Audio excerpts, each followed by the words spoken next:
Hello बच्चों, let's read the question. Question says the respective radius of two spheres of a spherical condensers are 12 centimeter and 9 centimeter.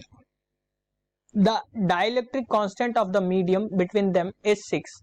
The capacity of the condensers will be condenser will be four options given. First option A says 240 picofarad, option B says 240 microfarad, option C से 240 farad and option D से none of these. बच्चों यहाँ पे बात करेंगे हम इसके solution की. सॉल्यूशन में हम देखेंगे की कॉन्सेप्ट को. तो ध्यान रखिए, जब बात होती है बच्चों कैपेसिटेंस की, जब डाइलेक्ट्रिक कांस्टेंट गिवन हो तो capacitance C is equal to होता है बच्चों 4 pi epsilon naught K into that is dielectric constant into A B upon A minus B minus A, जो कि यहाँ पे गिवन है बच्चों बी माइनस ए, यानी कि ये outer radius minus inner radius के बारे में बात हो रही है. तो दो स्फेयर्स की रेडियसेस जो है बच्चों वो यहाँ पे गिवन है टू स्फेयर्स की.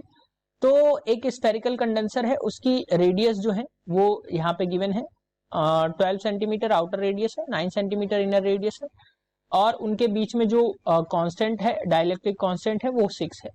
तो यहाँ पे जो कैपेसिटेंस आएगा वो क्या आ जाएगा बच्चों, मैं यहाँ पे वैल्यूज को पुट करूंगा.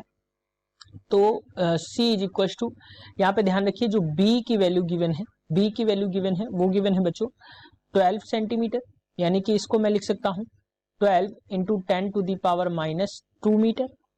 और अगर मैं बात करूं A की, तो A जो है यहाँ पे गिवन है, इनर रेडियस जो गिवन है वो बच्चों गिवन है 9 सेंटीमीटर की, यानी इसको मैं लिख सकता हूं 9 into 10 to the power minus 2 metre. अब K की वैल्यू जो है डाइलेक्ट्रिक कांस्टेंट की वैल्यू जो है वो 6 गिवन है. तो इन सारी वैल्यूज को हम पुट करेंगे तो C is equal to 4 pi epsilon not.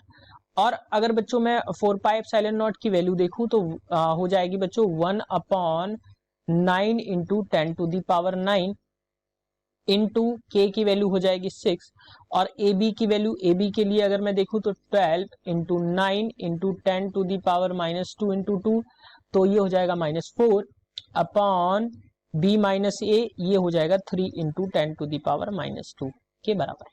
Solve करेंगे बच्चों तो यहाँ से हमें जो वैल्यू मिलेगी सी की वो मिल जाएगी 24 into 10 to the power minus 11 farad.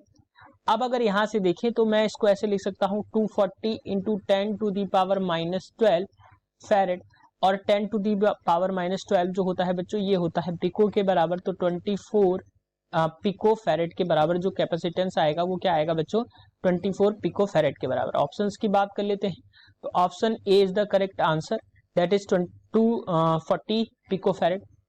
यहाँ पे देख लेते हैं बच्चों ये 240 रहेगा, तो C की वैल्यू जो रहेगी बच्चों 240 पिको फैरेड के बराबर, यानी ऑप्शन जो रहेगा A is the correct answer. Hope you understood it well. Best of luck.